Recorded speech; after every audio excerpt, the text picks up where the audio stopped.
This land we call home has a rich and varied history stretching back thousands of years.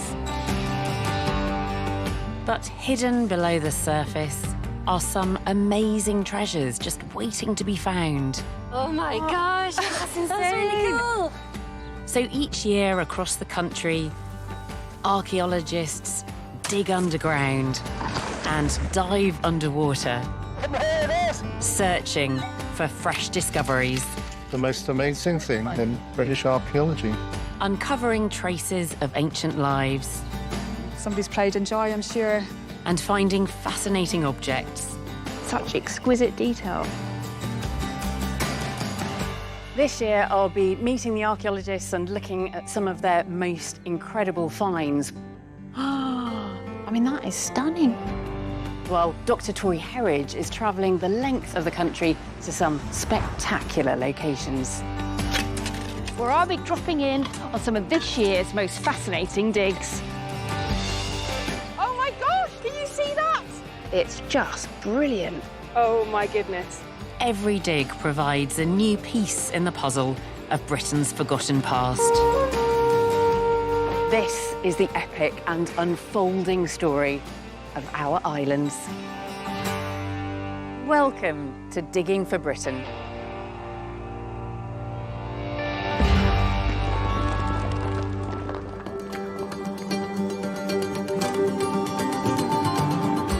This week on Digging for Britain, one of the largest Roman cremation cemeteries ever found gives up its secrets. It is the best site I've ever worked on. I mean, the quality of the archaeology is absolutely stunning.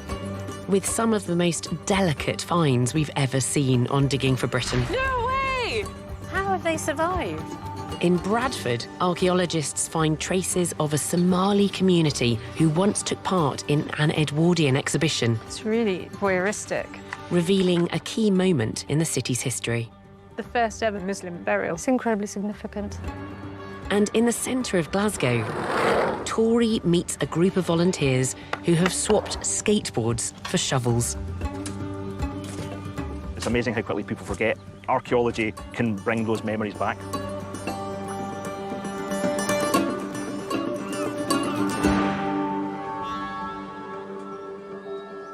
But first, we're heading to the Highlands of Scotland, 65 miles north of Glasgow, where Tori is in the famous valley of Glencoe.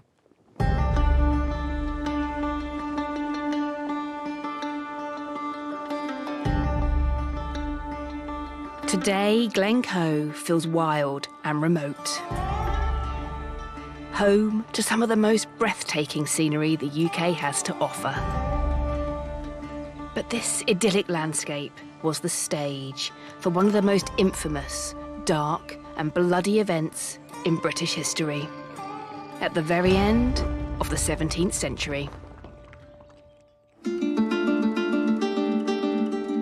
In the winter of 1692, government soldiers of the newly crowned William and Mary were ordered to execute every member of the MacDonald clan.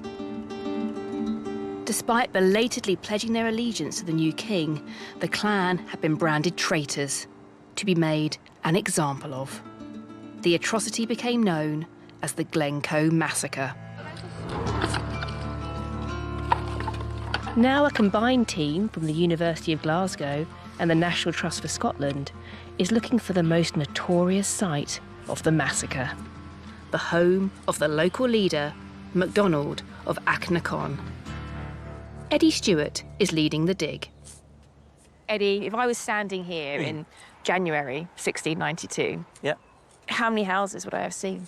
It's likely there was around about 8 houses, but these would have been home to kind of a full extended family, you know, grandparents, parents, children. And we reckon, certainly as of the middle of the 18th century, there's probably around about 120 people living there.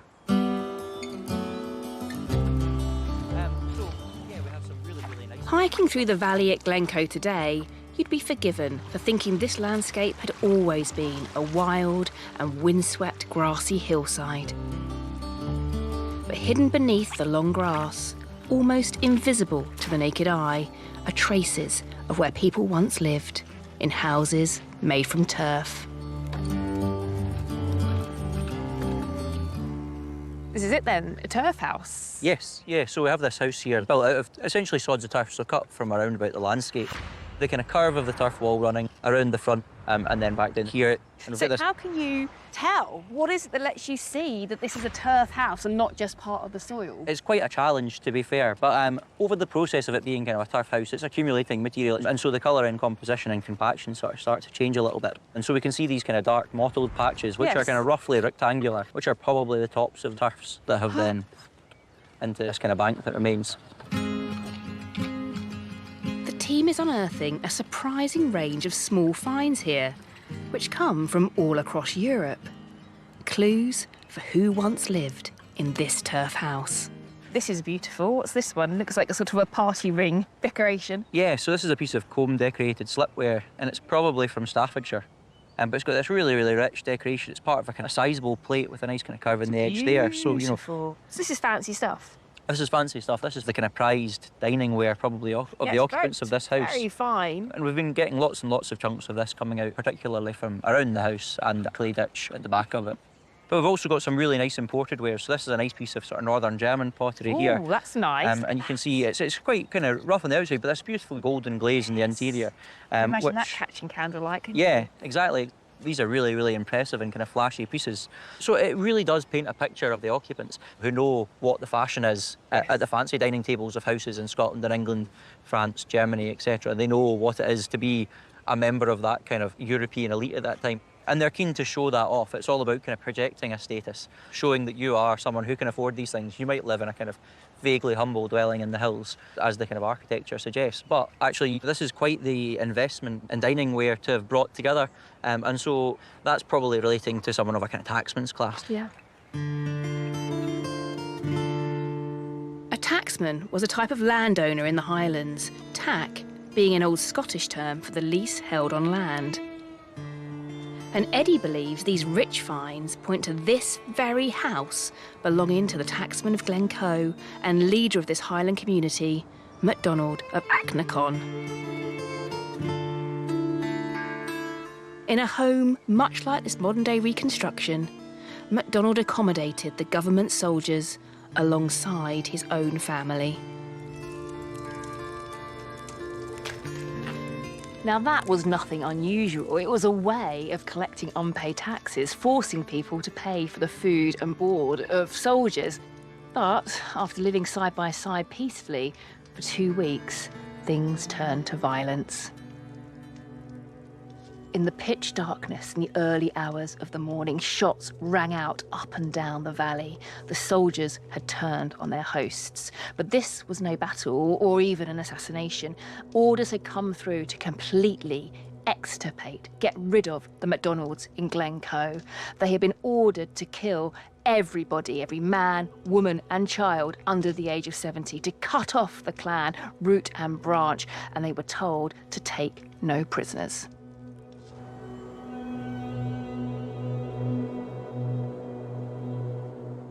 "38 members of the MacDonald clan were killed that night.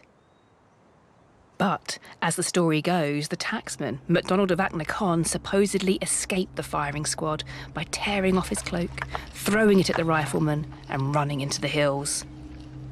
So this is a tacksman's house. Yes. So the most important person living in this area, that day, the wee hours of the morning, all hell broke loose, right? Yeah.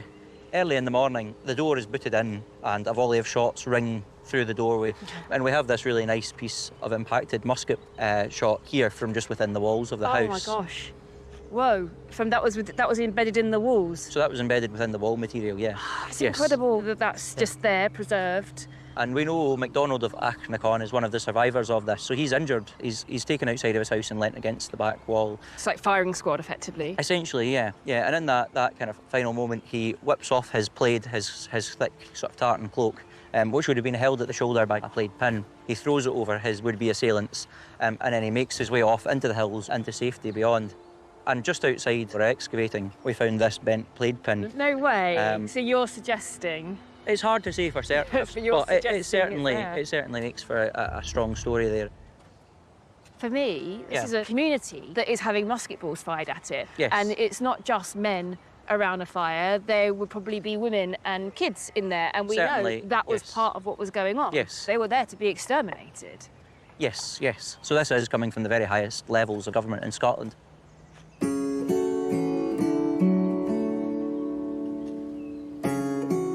Those who survived the initial gunfire escaped into the mountains, where, in the depths of the Highland winter, many died of exposure. Eventually, a few did return to the valley. These structures, which, were set on fire during the massacre, they seem to have been left abandoned. And so we see houses built adjacent to the houses that were destroyed as part of the massacre. So what is it like to live right next to a house that's been destroyed and where sort of traumatic events have occurred? We're presuming the people living in those houses had also lived through those events. Yeah, potentially, yeah. But there was no fresh start. The team have uncovered evidence that the small community here continued to live under government surveillance. This clay pipe bowl represents later mid-18th century occupation of this landscape. So this is a style of clay pipe that's being produced particularly for government troops, and has this stamped armorial on the front, which is the coat of arms of the king. It's been produced in London, so someone travelling from down there who's received this as part of their tobacco ration is potentially being billeted in the Highlands yet again. And what is it like, for the community here to experience that? Can you imagine? We could remember that massacre, and you remember what happens when troops get billeted in your village, and you have another one on your doorstep, especially smoking a pipe, looking towards the house where your relatives were massacred. Yeah. So there is, this surely was quite an active kind of trauma in the landscape. Eventually, the Highlands were cleared, and this valley was turned into grazing land for more profitable sheep farms.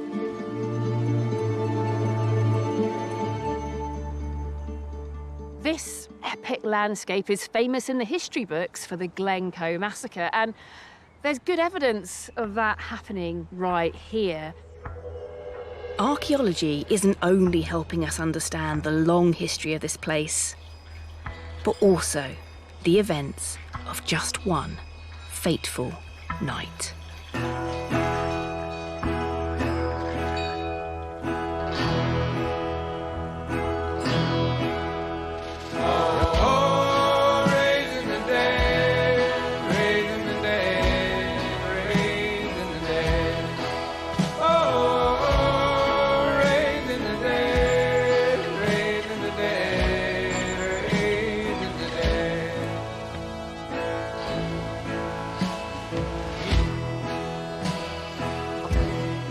Every year, archaeologists unearth objects that ancient Britons crafted and constructed. But among the most illuminating finds are what remains of the people themselves. A single grave can reveal so much about an individual, who they were from a biological perspective, looking at the bones, but also a lot about the culture that was all around them from the grave goods in that burial as well. But in fact, we get real insights into the past when we can look at whole communities, and that's exactly what archaeologists were able to do at this next site, where there were over 200 graves.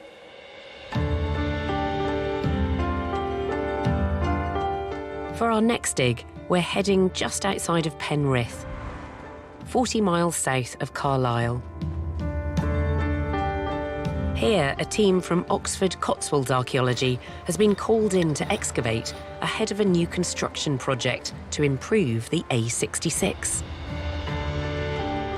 And they've unearthed an exquisitely preserved cemetery, which dates back to the Roman period. The team are excavating hundreds of graves here. On three? On three? Yeah. Okay, 1, 2, 3. Both inhumation burials and cremations are tightly packed together I've got another one! in one of the largest Roman cemeteries ever found in the northwest of Britain. Look, there's a room. There's your Going as well. Oh, careful. Oh, that might be an urn. Oh, yay! Look at that. It's the rim of a glass vessel, fully intact. That is very exciting. She's beautiful.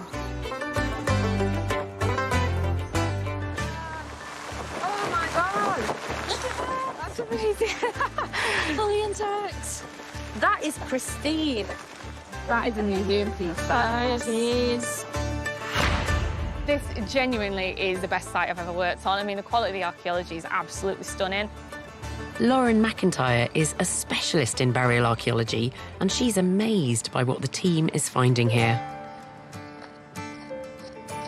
The incredible preservation means they're gaining an extremely detailed insight into the way that people were burying their dead. This first feature is pretty typical of the cremation burials that we're finding here. This is a black burnish wet urn, and then it's got all this cobble packing around it. This is the sort of pot that a lot of the cremated ashes are actually placed in. You may be able to see there's a little cross hashing pattern on it there. Somebody's taken quite a lot of time to dig this hole and put the pot in and make sure that it's all packed in nice and safe. It's obviously worked because 2,000 years later, here it still is all stood up. The archaeologists are carefully lifting every cremation, but each one poses its own unique challenges. These two pots could be grave goods that have maybe had like food or drink or something like that in. Go, go, go. Right, and then... They're using plastic wrap to make sure the pots won't dry out and become brittle once lifted. It's probably going to be at least another few months before this bowl sees the light of day again. But the way that it's been wrapped means that it should be in pretty much the same condition when we open it up. I always feel it's a bit like you're kind of putting them to bed for the night. Tucking them in. Yeah. There are hundreds of these burials across the site, but while Roman cemeteries are often quite diverse, the team are finding that these graves are even more varied than usual. They contain many different quantities and styles of pottery. Each burial is unique. The variation that we're seeing is a reflection of the amount of personal choice that people would have had in how they wanted their grave to be. Even just thinking about Roman religion, they're pick and mix in a way. People pick and choose what deities they want to worship. So I suppose their funerary cultures are the same as well. You know, you pick and choose what you want in your grave and what you want to take with you. Many of the burials contain grave goods. They're finding all sorts of small personal objects. Just found this lovely golden little pin, so it's very exciting. It is definitely Cupid. Bit of a Roman ring, I think. Oh, wow. That's cool. What we think is maybe a strap end or a belt buckle. A little copper duck. Maybe part of a Roman brooch. He's a lovely little character. I've got something really, really cool. What? No way! Hang on. Is he made out of stone? I think it's... Oh, look at that! It's very light, so I think it's ceramic, maybe? Oh my gosh! That's insane! That's really cool!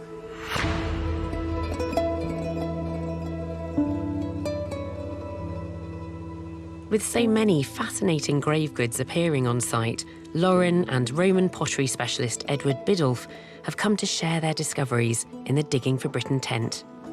Hello, hello. Hi. You've got a lovely selection here. So tell me about these objects then. These are a little bit of a mixture. Yeah. So, for example, this little amulet. Oh, that's interesting. Yes. So that looks unmistakably phallic, doesn't it? Yes, it does. It does. What's that about? Is that meant to bring luck? I mean, who knows? Fertility amulet, maybe. Yeah. You know. Yeah. Oh, a tiny little bronze Roman penis. There we go. What did that belong to? So where was this from? This is from the cemetery. Yes. So this was an ordinary cooking pot. Right. And it you can actually see that it was a cooking pot because it still has burnt residues on the surface. And then they're reusing it. It's been reused because I needed something to put the cremated bone in. Yeah. After it's been burnt on the pyre and buried it into the grave. And do you get much of that pottery in this area? Yes. I suppose the fancy stuff, some of this samian ware, nice imported samian ware from Roman France, from Gaul, would have been quite scarce in the smaller farmsteads. Yeah. But in the nearby forts, it's really quite common. So yeah. So you think that's been used as a funerary vessel? It was as well? definitely used as a funerary vessel because I excavated a whole raft of cremated bone out of it. Yeah. This one has got a hunting scene on it, so you can see that there's actually little men on horses. Yeah. And there's like a bear, and there's, I don't know if this is like a wolf or something, and there's like dogs and things. Yeah. As well. It's lovely, isn't it, Samian ware? Beautiful. Is that a brooch? Yeah, we've got 2 brooches. So again, these are out of graves, so it suggests that people were probably clothed when they were put on the pyre. You know, they've nice decorative objects with them. And again, we've got a few little gold objects as well. We've got a little gold brooch here, and again, it looks as though it's probably melted to some extent. Yeah. So again, it's probably been on the pyre. It's lovely though. You've still got the pin on the back of it there. If you look carefully, it's got a tiny little stone inside it that's kind of sunk down into the fitting. So that would have been gathered up. So you're placing the body on the pyre, fully clothed, as you say, and with all the usual jewellery and other objects associated with it. Kind of precious objects. Yeah. And then after the burning of the pyre is finished and it's cooled down, people are then collecting all of that up carefully. Yeah. And we've also got these glass objects as well. These are absolutely beautiful, aren't they? Insane. I mean, how have they survived? It's a very good question. It defies belief that this has survived. It's not even got a chip on it. Look at that. So that could be, what, 1,800 years old? Yeah. Yeah. That is beautiful. What might that have been used for, do you think? Well, what do you think, I Ed? think it would have had, ointments and perfumes, something nice and fragrant. Perhaps a little bit was poured into the grave as a sort of an offering. So this is from a grave? Yes, it is, yeah. But it clearly hasn't been on the pyre because it would have shattered, wouldn't it? Yeah. We've got more glass and then this beautiful little figurine. Yeah. What's this made of? This is a pipe clay figurine. We think it's probably either an infant or a child holding a little ceramic vessel. So it's not we're not looking at the representation of a deity here, or a god or a goddess. It's an ordinary person. It looks like it. So these pipe clay figurines, the most common design that you do get is Venus. And there's quite a lot of those knocking around in Rome and Britain. But this particular design with the child is extremely rare in this country.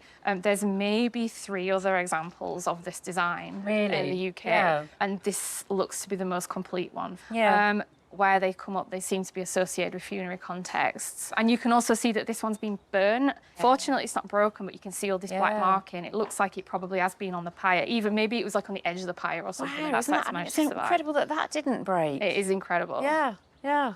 It's interesting, isn't it? This tells you something about that ongoing ritual. You've had the cremation, and the ritual continues at the graveside, and you're putting more objects into that grave. Yeah. And as I say, a lot of the graves, we don't really have like a set style. There seems to be an awful lot of personal choice about it, you know, and every single grave has been slightly different. Well, it's wonderful, and I look forward to hearing more when you've got further with the analysis and, you know, some more from the cremations as well. Thank you very much.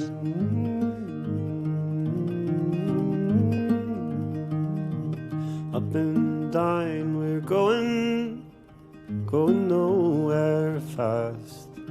Time moves awfully slowly, then suddenly it's up. Death is deep and empty, but forever isn't long. Some will make 100, some not even one.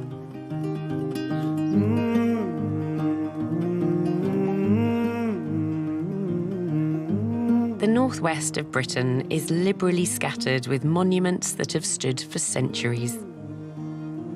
From prehistoric stone circles like Callanish on the Isle of Lewis, to medieval fortresses like Broome Castle in Penrith.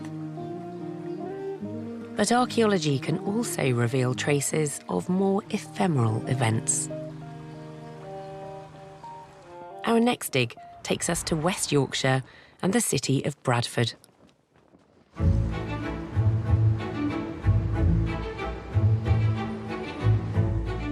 In the heart of the city sits the historic Lister Park, which hosted one of the largest and most ambitious civic exhibitions of the early 20th century. The Bradford exhibition of 1904 featured displays of cutting-edge industry, art, craft, and visions of future technologies. But one attraction offered a very different experience: the so-called Somali village.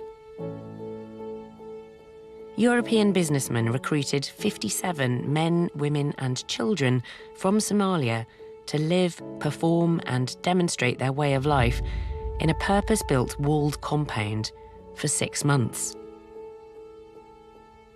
Displaying people from colonised countries was a popular form of entertainment.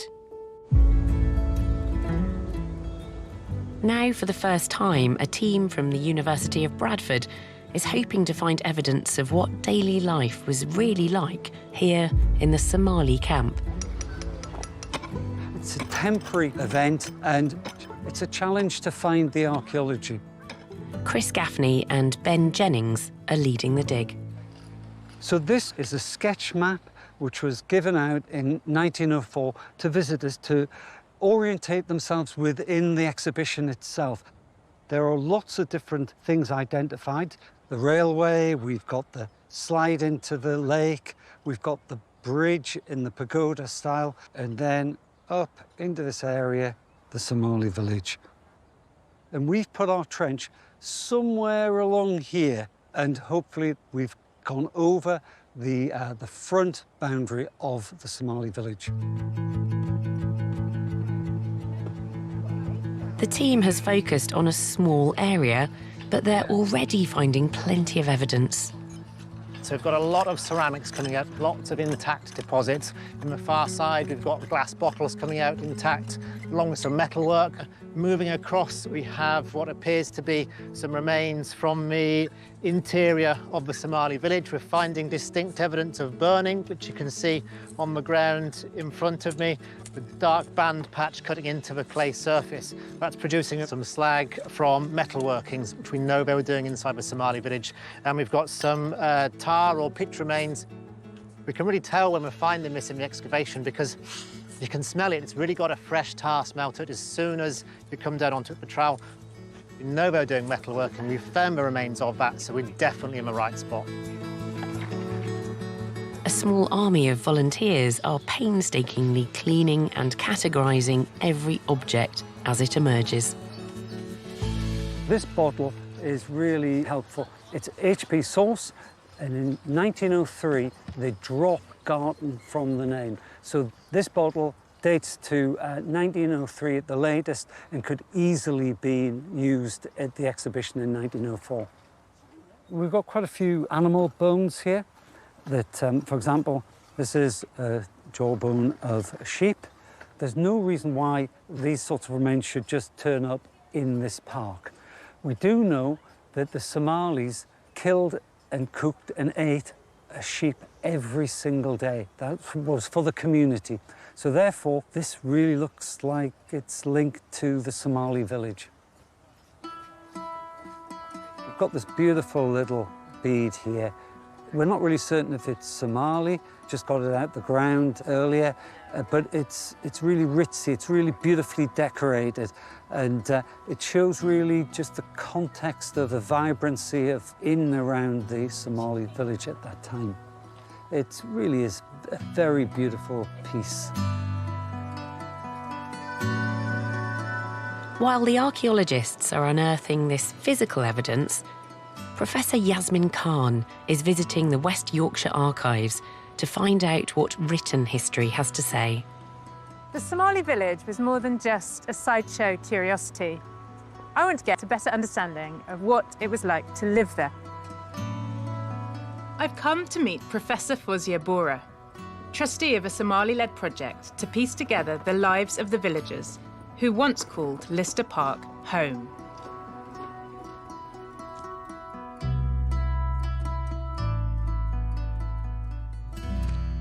Fozia, there's an amazing array of things here. Newspaper cuttings, postcards, photographs. Yes, it's been quite a journey to find these, source them and get them together. So these look like programmes. There's an official souvenir and a catalogue? A catalogue of all the exhibits in the Great Exhibition. So if we take a look on page 49. We've got here Somali village, there we are. Yep. And we can see the troupe consists of male and female natives, including adults and children. Native customs, pastimes, occupations and ceremonies are shown. And among the demonstrations, wrestling and spear throwing are especially entertaining. So the public would walk through the village and observe what was happening. So this is a good example of the Somalis doing a display of a war dance, and you see children and adults watching them do that. Yeah, it's really voyeuristic, isn't it? But very little privacy. Very little privacy. And there's women there too who don't necessarily want to be on show the whole time. Right, right. And we have a good illustration of this in a glass lantern slide taken by a photographer at the time in 1904. So here we see a group of Somalis, and then there's what looks like a woman's figure here, but she's decided to cover her face with her shawl. I think what that tells us is she doesn't really particularly want to be photographed in that moment. So you can see glimpses of resistance or non-cooperation happening in the images. Right. There is just something innately really uncomfortable about this. Each of the Somali villagers signed up to join the exhibition as a type of employment. But they weren't paid well. About £1,000 in today's money for 6 months. And it ended up costing them a lot more. A fire broke out in August. They lost 2 huts full of extremely valuable possessions, artefacts, which in today's money would be worth thousands of pounds. And they picketed the city hall, which is for compensation for the goods that they'd lost in the fire. Yes. So they're standing up for themselves. They are. So on the one hand, they're robbed of agency by being in this form of employment. It's exploitative, it's asymmetric. On the other hand, within the setup, they do what they can to stand up for themselves. They're not passive. And it's generating a whole load of media interest as well. Right. There were articles in the local press on a rolling basis describing events that happened in the village. So here we have an account of domestic upheaval amongst the Somali. The fickle Fatima. The young husband became so excited that he developed a sort of hysteria. He yelled and screeched and waved his arms frantically. So there's a sort of domestic happening between this couple. Yes. And every detail of it is being reported in the newspaper. Yes. I mean, I think this speaks of this really complex balancing act between their agency and their ability to say no. You're absolutely right. What is the nature of that employment? It's a good question. They have entered into this form of employment, but we do know that they were not forced, and it did become a way of life for a number of Somalis who went on to go on to more of these trips. So this also really caught my eye because it says Mohammedan burial in Bradford, so Muslim burial in Bradford. Yesterday, the remains of Halima Abdi, a Somali woman who died in the early hours of yesterday at the Bradford exhibition. A doctor was called and he diagnosed her with tuberculosis. She had a husband and a young child, but she was kept by herself and treated with traditional medicine. She was never taken off-site, and that was in keeping with the Somalis' wishes. It adds a whole different light to this exhibition to think of somebody dying there and being sick, presumably while visitors are still coming through to see the village. Yes. From an early hour yesterday until the removal of the body at 6:30 p.m, the village was a scene of mourning, and for part of the day was closed to visitors. So they still opened on the same day that she died? Yes. Part of the commercial nature of this exhibition, that the show must go on. There's lots of details here, all about the funeral and the spectacle of it, drawing the gaze of shopkeepers and pedestrians alike.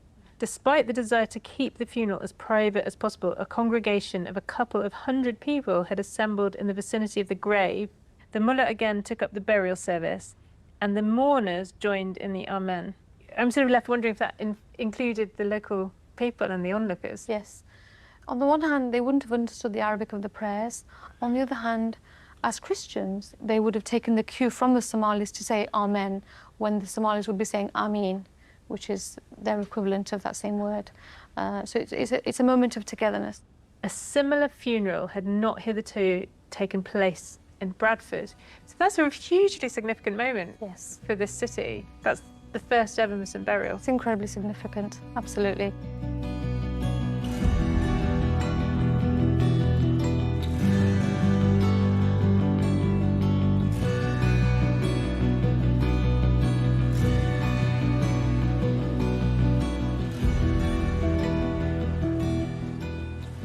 This is Halimo's grave, and as you can see, it was only put here in 2004.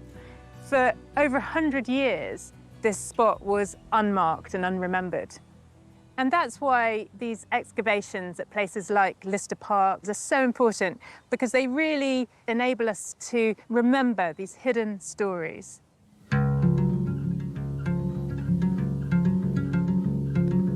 Have your children, your flock of birds, a branch among the wood.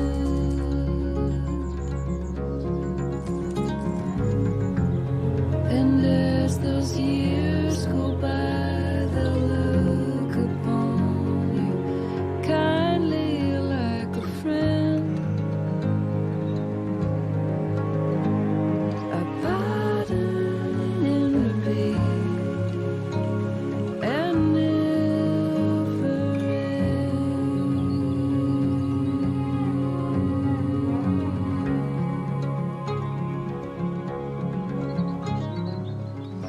Next, we revisit one of my favourite sites from Digging for Britain in recent years.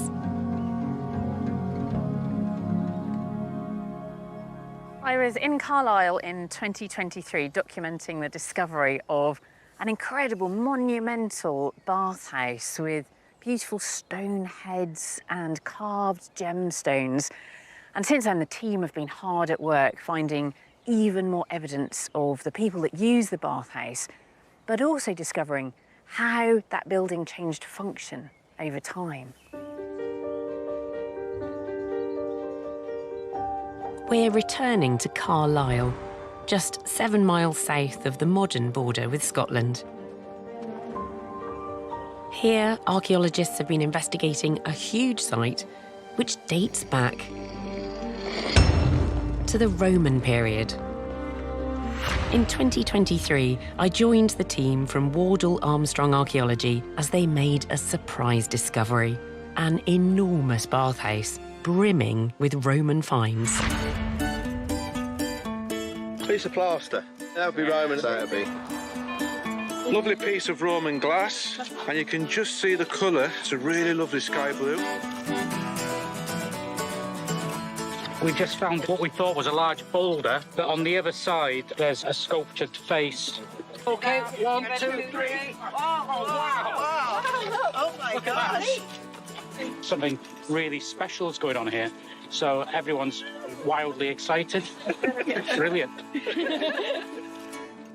The sheer scale of the site and the wealth of finds suggests this place was quite important.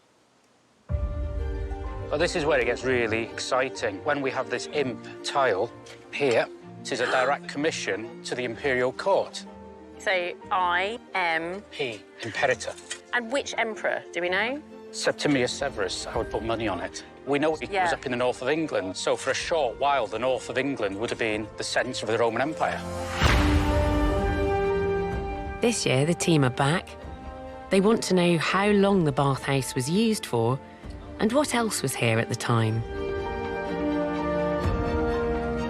Archaeologist Frank Jacko is leading the dig. This season, one of the important aims was to look at activity to the south of the building, and this is what you can see here. So we've just gone over the road, and now we're walking towards this building that I'm comfortable now in calling a temple. The discovery of this temple suggests the enormous bathhouse was actually part of an even larger complex. It's a rectangular building using these huge post pads. I've never seen them 4 or 5 high.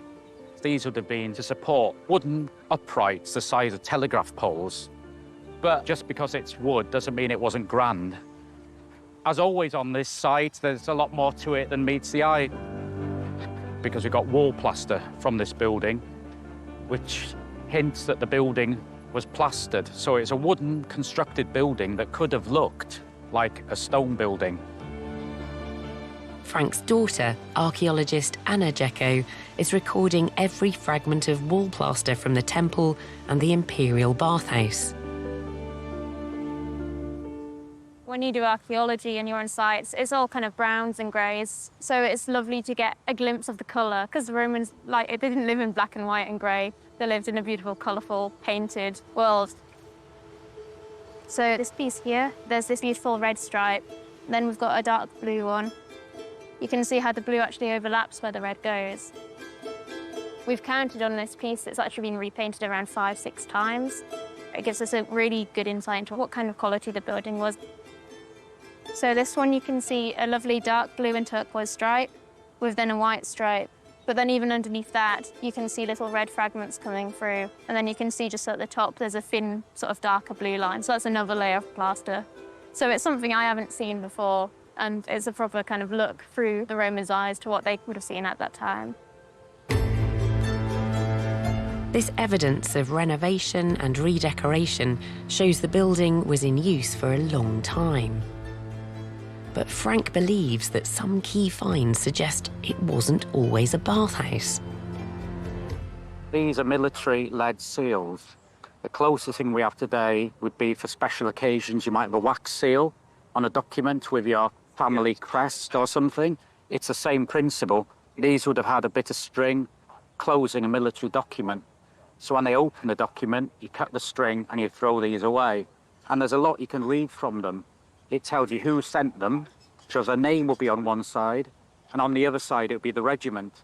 So they don't look much, but there's a huge amount of information you can glean from these, telling us that the use of the building has changed from somewhere where the well-to-do of Carlisle would go to relax and meet up, to more of a military administrative building, where they may be fixing things, military documents are coming in, and this is reflected in these little lead seals.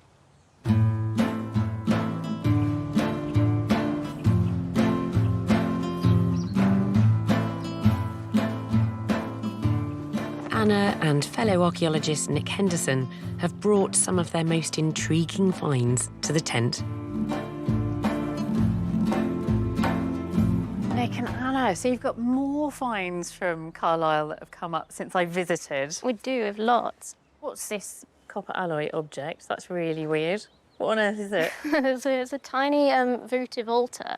Is it? So it's got enamelling on each side. Yeah. And basically it would have been in a set of 3. They would have stacked up on top of each other. So that you see how it's got little dents there and there. Oh, yeah. So that's where the second one would have stood on top of it. And what was it for? How would it have been used? Some sort of ritualistic prayer or something. I can see 3 different colours. You've got what now looks like this turquoise colour, and then you've got blues and reds as well. I mean, that is stunning, isn't it? What a beautiful, beautiful object. And then you've got more enamelled objects. Yeah, so we've got 2 brooches. So this one's a military brooch. Wow. That one came out the ground looking like that. We thought it was just like a plastic bottle cap that had found its way in. Yeah, the colours are so amazing. And then that one's a little stud. Oh, that's absolutely gorgeous. So you've got these tiny little flowers made in glass, and then they've chopped it through and then assembled it into a brooch. And whereabouts were these found on the site? They were both found within this new temple-like area. Okay. Do you think they're objects which have been dropped by accident, or could they be votive offerings? They could be votive offerings. Yeah. They weren't too far away from this, right, which then adds this sort of idea of maybe these votive offerings that have been kind of left in the area. Yeah. But as well as these potentially deliberately placed objects, the team also found plenty that were accidentally lost. Precious items that washed down into the drains under the bathhouse. I remember these from when I visited the site, Anna, and in the sediment were these intaglios. So you've got some more here. So yeah, we've got a massive collection. So who's that? So that's Cupid, and it's kneeling down to Psyche as a butterfly. Isn't that lovely? So these would have been in rings, would they? They're in signet rings. Yeah. So they'd be used as a sort of personal stamp. Yeah. And over here we've got, who have we got here? So that's Mai's altar. So that would have been a big man's ring, probably someone in the military. Yeah. We've got Victory, which from the size of it is also probably from a man's ring as well. Yeah. And then a beautiful amethyst intaglio of Venus, which that's the earliest intaglio I've got, so that's 2nd century. Oh, it's Really amazing. cool. So we're saying that actually they're in use for a long period of time. Well, do you think it's staying as a bathhouse throughout? I think it sort of main occupation as a bathhouse for sort of 20 years, and then it starts to progress onto something different. We know later on it becomes more like administrative. Right. We've got huge amounts of coins coming in, So it definitely changes to some sort of different use later on. That's interesting, isn't it? And last but not least, Yeah, so this... tell me about this, Nick. I mean, that's just beautiful. This is a Fortuna head. When we were watching the digger on the first day of site, and this popped out and just missed the bucket of the digger. Yeah. Can I pick it up? Yeah, yeah. Yeah, please. What is the stone? So it's sandstone, so it's local sandstone, so it was probably quarried not that far away from Carlisle. There's a connection with Severus and Fortuna. Severus thought he was quite a lucky guy, which he kind of was, to be honest. He Yeah, had this by the sort of- time you become emperor. Yeah, by So she's got these sort of fantastic drop earrings as well. She's fantastic. It isn't is. she? We're really lucky to get, because Yeah. of how much the site was quarried, they've taken, like, even the cobbles from underneath the building's foundations. So we're really lucky when we get the tiny bits of sculpture and things. Lucky's the right word, because it's Fortuna. Yeah. What a successful year's digging.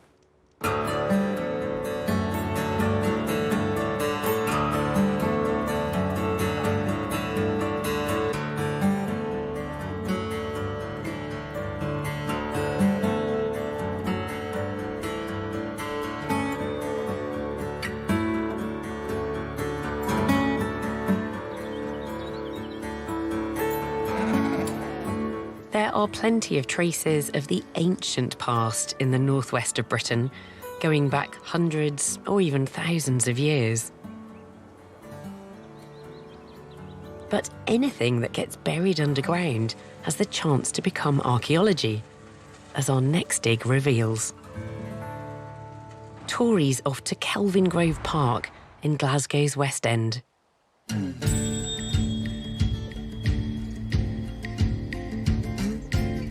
Among the playing fields and woodland is a modern skate park. Here, skaters carve the ramps and bowls with daring tricks. But many are unaware that the nearby trees conceal a part of skating history. Dating back nearly half a century to the 1970s.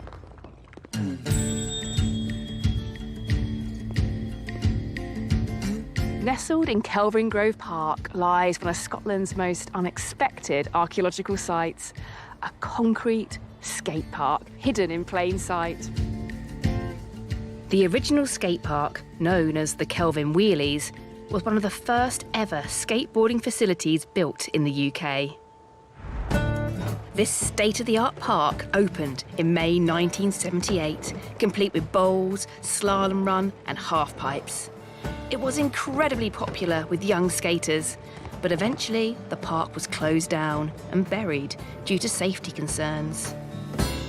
But there's no record of that happening, and nobody who was there at the time can remember exactly when. As styles of skating changed over time, so did the design of skate parks. So now, a team of local skaters and the University of Glasgow are using archaeology to try to rediscover this founding piece of skating history. Archaeologist Kenny Brophy is leading the dig. Kenny! Oh, Kenny, I have not seen one of those for a while. No, those have not been on archaeology sites for a long time. Well, I'll hold it while it develops, shall I? it's in keeping with the age of the site we're digging. Well, yeah, that's just it, isn't it? This is not like an ordinary archaeological site, is it? Yeah, no, it's not quite as old as your typical site. It dates back to 1977. So it's within living memory within the last 50 years, so I guess it's what we might call a kind of contemporary archaeology. So what then are you hoping to find out by taking this archaeological approach to a modern feature? Yeah, so what we're really hoping to find here is evidence of when and how it was backfilled. Is there anything in there that might date exactly when that happened? And can we tell a story of what was happening here when this place was being decommissioned? The team used the exact same process and techniques here that they use on ancient sites. They analysed the layers of soil and rubble inside the slalom. Oh, look at this. It's just a classic archaeological section, as good as anything that I've seen in my 25 years of excavating. You know, going from top to bottom, you've got the modern topsoil. Yes. Yep. And then you've got this layer of what looks like clay. Yes, yep. And then I can see bits and bobs. Yes, and even the smallest bit of evidence could help us say exactly when this was backfilled, because there's actually no record of when this happened. Everyone's saying it was 82, 83, 84. No one remembers. It's amazing how quickly people forget. Archaeology can bring those memories back.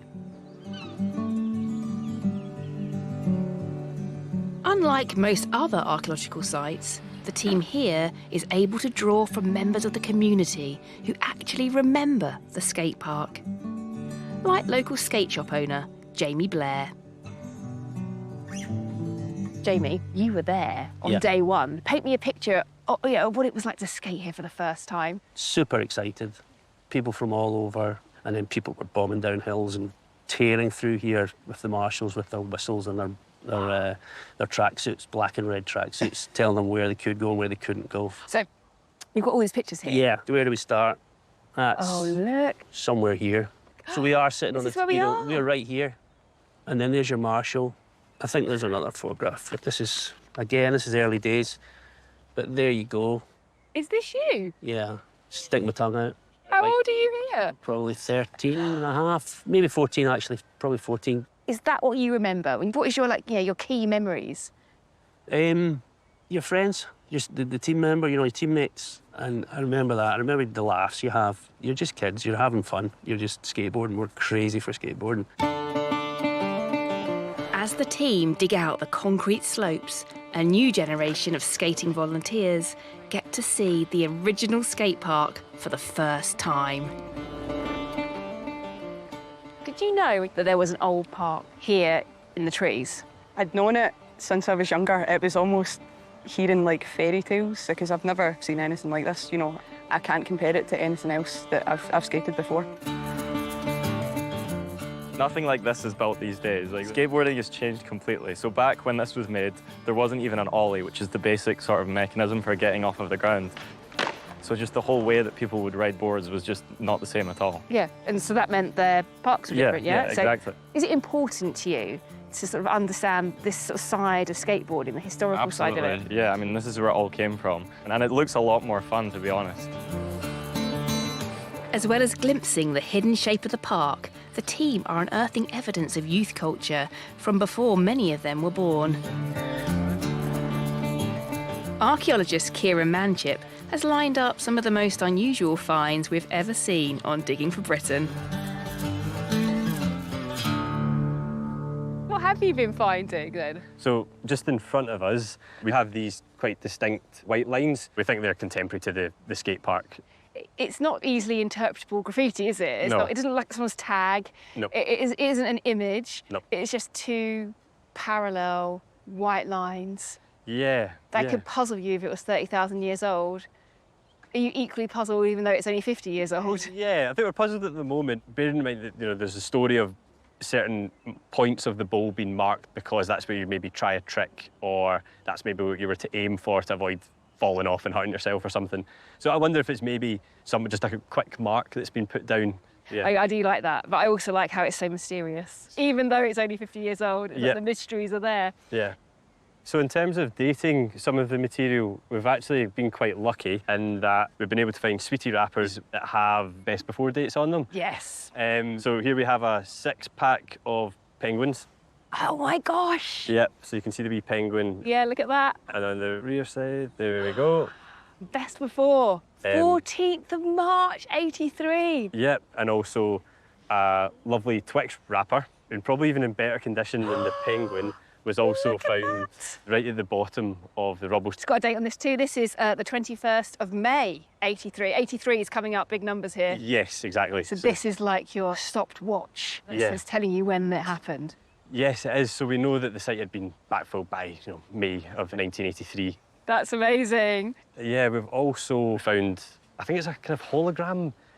It's Dennis Law, the Scottish footballer, and I think he's wearing a Man United shirt. Okay. So I think we put it towards the early 70s. This is a really youthful story. Yeah. The assemblage here it feels like, a youthful assemblage, with the chocolate bars, your football hero, the archaeology is right. It's captured what this place was about. Yeah, exactly that, and it's different, but the processes are still the same with archaeology, and I think that's what, you can apply that to any type of human past. Doesn't matter if it's the 1970s. Yeah, no, I love it. It's absolutely brilliant, isn't it?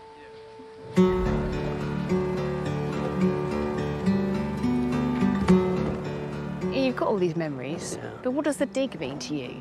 It's just really interesting. I mean, it was a great shame that this park got filled in.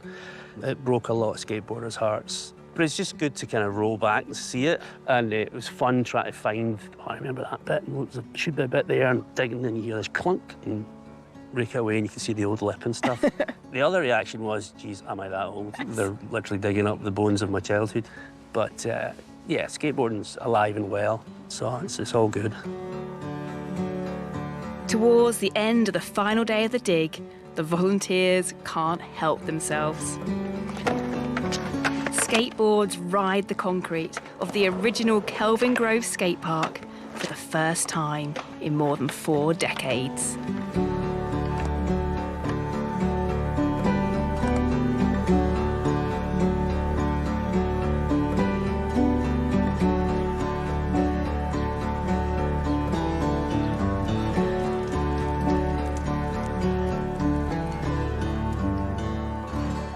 Tori, I think this is the most recent archaeology that we have ever had on Digging for Britain. Yes, it's only, what, 40-odd years old. A horrifying thought, because it basically made me realise that I am now archaeology. Yeah, the archaeology of the recent past. Yes. It's a whole... I say it's a whole different thing. It's not. It's exactly the same. The process is the same. And that's really interesting. It's interesting to think about archaeology through time, that we can approach the prehistoric era, and archaeology is the only way we have of reconstructing those people's lives. Then as soon as we're into the Roman era, we've got history alongside the archaeology. And in this period, you've got history alongside archaeology, alongside living memory. Yes, exactly. Yeah. And you could then ask the question, really, like, what's the point? And I think the point really there is that even with living memory, it's not good enough. No one could find out the answer to a very fundamental question, which was, when was this skate park covered up? Really? Yes. We think we have all the answers in our historical record. Yeah. But someone, somewhere, decided that that piece of information wasn't worth keeping. There's some really important questions here, I think, for us today. Yes. About which parts of the past we value. Exactly. I mean, the graffiti that was uncovered of 2 enigmatic white lines. If that had turned up in a cave in prehistory, oh my goodness, imagine what would be said. It actually was probably a point where someone put their hand as they were doing a trick, right? You know, so that all those things become quite an interesting way of reminding ourselves that human life has a lot of ritual and reverence and things that are within it, but also can be playful, mundane, silly, you know, all these things. That's as much, if not more important to the daily life of the average person than the great monuments that we revere. Yeah, still today, history is too much about kings and queens, and archaeology forces us to look at ordinary people, to look at all of us. Yeah.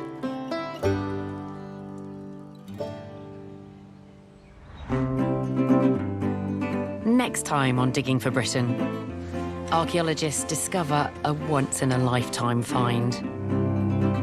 The most amazing thing I've ever seen in British archaeology. A team investigates an Iron Age site with links to the continent. The Romans haven't conquered, but their culture has. And we go behind the scenes at one of the largest digs ever to take place in Britain. I have never seen anything like this. I mean, I've got goosebumps. Phenomenal.